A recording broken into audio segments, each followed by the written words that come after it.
How's it going, everyone? This is Boots with Snapkeep Arcade, back with Spencer Howland of Constructed Criticism for another standard deck guide. This week we'll be going over Mono Blue, a deck that did extremely well at the Pro Tour. This deck also has very few rares, making it one of the easiest decks to craft on Arena. Thanks for joining us, Spencer. Why don't you start by walking us through the overall strategy of the deck? Yeah, so Mono Blue is one of the decks that lost pretty much nothing from rotation. I actually don't even know, just kind of going over the list really quick, I don't even know if there's a card from the new set in the deck. It looks like the sideboard has, Selective Snare and Disdainful Stroke, but outside of that, the deck actually didn't lose or get anything. You have a Chemister's Insight here or there, but this is a deck that fully survived rotation, but the only thing that it lost was one of its 1-drops in the form of Slitherblade, and that's it. That's all the deck lost, and it's just kind of stuck together through rotation to allow you to just play kind of the same tempo game that you were playing before. So the overall strategy of the deck is pretty clear. The best card in the deck by a pretty substantial margin is Curious Obsession. Your goal with Curious Obsession is to put it on one of your flyers or one of your unblockable creatures. So you have 4 Mist-Cloaked Herald, 4 the Siren Stormtamer. Your goal is to really put it on one of those 1-drops and just chip in and get through. You can also put it on your flyer like Warkite Marauder or Tempest Djinn, but you really want to put it on one of your evasive threats and just grind them out with card advantage and then protect your creatures with Spell Pierce, Wizard's Retort, and Dive Down throughout the game. All right, let's go over the creatures in the deck. So in this list in the main deck, we have 4 Mist-Cloaked Herald, 4 Siren Stormtamer, 4 Merfolk Trickster, 2 Warkite Marauder, and 4 Tempest Djinn. You can play some Exclusion Mage in the main if you want. I know that the deck that did well at the Pro Tour did that, and that's totally fine. You definitely want this core set of creatures first before you start adding others, though. These are the most important ones. The main creatures that you kind of care about are your Tempest Djinns. They're your big beefy things that are going to kill your opponent most of the time. And then the other things are your Siren Stormtamers, because they actually act as spells and as evasive threats for your Curious Obsessions. Warkite Marauders is something that's really good in the deck. It's kind of funny because this card is like probably one of my favorite cards from Ixalan. Anytime that I ever opened a Warkite Marauder in Ixalan draft, I immediately just drafted blue-red. It was my favorite deck by a lot. Like, that's how powerful the card was, and it's no different in this. It just gets things out of the way for your creatures, making even your Merfolk Tricksters be able to attack in more often. It's really, really powerful. That ability to remove things from combat against you is just going to allow you to get in big chunks of demo and really swing the tempo of the game into your favor as you get to attack, and your opponent, they can attack back because you're attacking with these things, but it's almost too late for them at that point, especially when you can protect your stuff really easily with spells, and they probably can. Merfolk Trickster's the worst card in the deck, but it's kind of necessary because it's a wizard. So you want to maximize the number of wizards that you're playing for Wizard's Retort so that you get to play straight up counterspell in your deck. But Merfolk Trickster still is pretty good at coming down, tapping something down to continue that tempo game for you. Removing abilities. Even today, I was playing against this deck on Arena, and they flashed this down to remove the power boost from my Get2 Lava Runner, and then we're able to freely block that Get2 Lava Runner and then attack back, which was really powerful. So it does a lot. It kind of is just enough good stuff to make up a card. I call this the theory of words. When a card has so many interesting words on it that it turns out to be playable even though it's not that good. I think that the main thing to think about is the number of creatures that you want in your main deck. This list has 18. I know the lists have gone up to 20. It kind of just depends on your spell slots. For this list, we have an extra Sleep and an extra Essence Scatter in the main deck, and there's a few reasons for this. One of the main reasons is the number of total creatures being played right now is pretty high, and you play a lot of creature mirror matches. Because of that, I want the best cards in the creature mirror matches for my deck, and those cards are Sleep and Essence Scatter. Sleep is probably one of the best cards for this deck, period. A very large portion of the games that you win are just because you sleep your opponent and attack them twice and they die. It's almost like a blue damnation, one-sided damnation in this deck that's really powerful. Just kind of clears your opponent's board for 2 turns, and you get to freely attack for 2 turns, and you don't have to worry about them attacking back. It's really powerful in that way.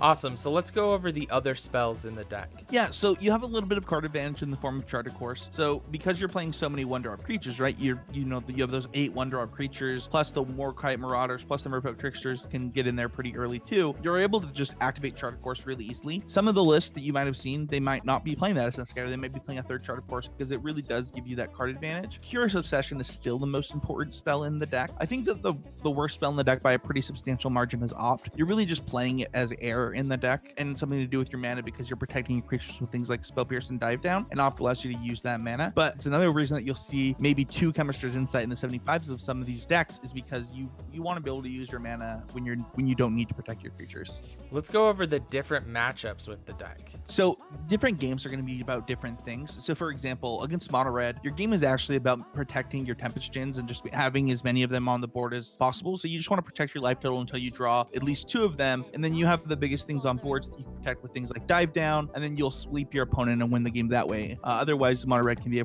rough matchup. Against control decks, you want to jam things as quickly as possible and then protect the things with Wizard's Retort, right? If I can go Mist-Cloaked Herald into Curious Obsession against control, I'm going to draw so many more cards than them throughout that game that it's going to be really easy for me to win. And then if you look at things like Golgari and some of the mid-range decks, it's really going to be about protecting your creatures from their removal packages. So you're going to try and tempo them out. And that's when the sideboard comes in with things like Exclusion Mage, Disdainful Stroke, different things like that. Why don't you tell us about the sideboard? Yeah, so I actually am not going to lie. I took this sideboard directly and changed maybe 1 or 2 cards from the list that top 8'd the Grand Prix not too long ago. That was in the hands of Gabriel Nassif. I kind of just trust him here. He played the deck a ton on stream. Selective Snare is an interesting one where you're able to really help you in things like the Boros matchup or the White Weenie matchup by targeting all their humans, returning those to them their hand. That's going to win you the game a large percentage of the time because you're going to tax their mana while you're continuing to attack them. It's like another sleep in the deck. Sleep is another one that we already mentioned is so good, so you play more of those. And then Exclusion Mage is going to be there to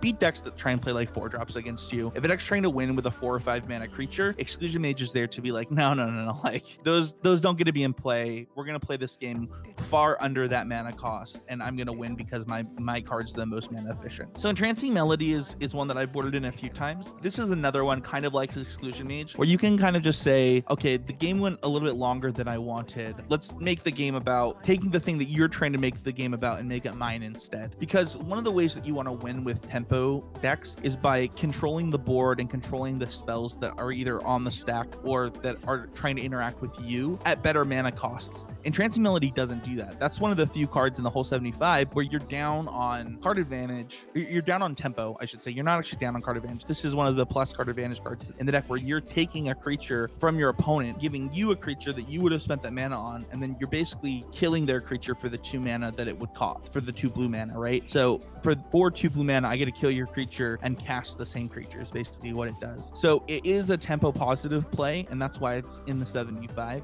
but it's very different than the other things you're going to try and do that are going to be under mana cost, not over mana cost. How about Chemister's Insight? Yeah, I kind of mentioned how some lists might play 2 of those. I find this to be pretty good in any matchup where you're trying to like play Wizard's Retort. So like if you want to beat some of the control decks and the games are specifically about your counter spells, that's when Chemister's Insight is going to be at its all-time high. The one of Diamond Mare stands out to me. Tell us about its inclusion in the sideboard. Yeah, so some of these lists play a lot more of these. So one of the things that people worry about with this deck is the mono red matchup. So if you're able to play a Diamond Mare, which is already a 1/3 that's pretty good at blocking the mono red player's stuff, and then you're just able to gain a ton of life throughout the game by naming blue, and then every time you cast a spell you gain a life, it's pretty powerful. I think that the main rest of the stuff is just kind of the counter spell package. You have 2 Disdainful Stroke, 1 Essence Scatter, and 1 Negate, and you're just trying to bring in the most cost-effective counter spells against decks, increasing your tempo even more than you already have in your main deck. Do you have any tips and tricks with the deck? Yeah, I kind of said some stuff about a couple of matchups, and I think those all hold true. Understanding what your role is in a game is probably the most important thing that you can do with this deck, regardless of whether you're playing this list, maybe you're playing the list from the Pro Tour that went 10-0. I think that understanding what is my role in this matchup right now is far more important than what is my deck trying to do. If there's ever a deck that believes in the philosophy of who's the beatdown right now, it's always going to be a tempo deck. Like, that's the most important thing to them every time. Are you supposed to be playing the control deck, or are you supposed to be playing the aggro deck right now and then playing accordingly?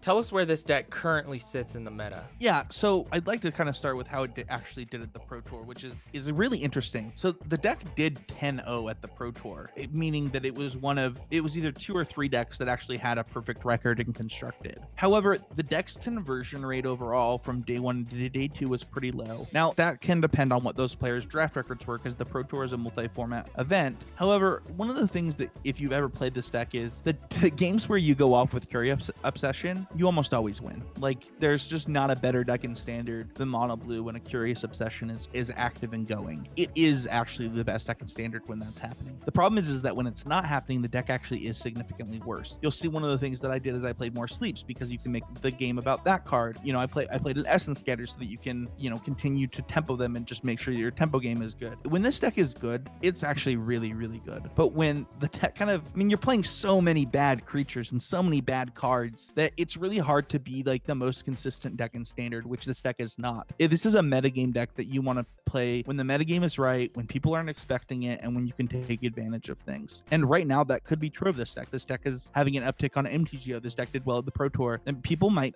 not be ready for this right now, and it could be something you want to check out. And finally, how do you beat this deck? Yeah, I think the best way to beat this deck is to bolt the bird concept. If they play a 1-drop creature and you have a 1-drop removal spell, don't wait for them to untap. You know, one of the common things in Magic that you're taught is, you know, wait to the last second to cast your instant spells if you can. That's not true against this deck. They have so many ways to interact with the things that you're trying to do with their creatures, whether it's Siren Stormtamer, Dive Down, or Spell Pierce. You should just be killing their creatures on the spot when you can, and really understanding, like, taxing their dive downs and things like that, especially when it comes to their Tempest Djinns. The way that you're going to lose to this deck is you're going to lose to Tempest Djinn attacking you 3 times, or you're going to lose to the card advantage of Curious Obsession. So it's your job to not let them make the game about those cards. This deck is actually really fun, though. If you're looking for something that's actually competitive and really, really inexpensive on MTG Arena, this is just a great go-to deck. Thank you so much to Spencer Howland of Constructed Criticism. Make sure to subscribe to his channel and his podcasts for more in-depth insights into competitive Magic. And if you enjoyed this video, hit that like button and make sure to subscribe to Snapkeep Arcade and turn on notifications so you get notified whenever I upload a new video. This has been Boots with Snapkeep Arcade. Thanks for watching.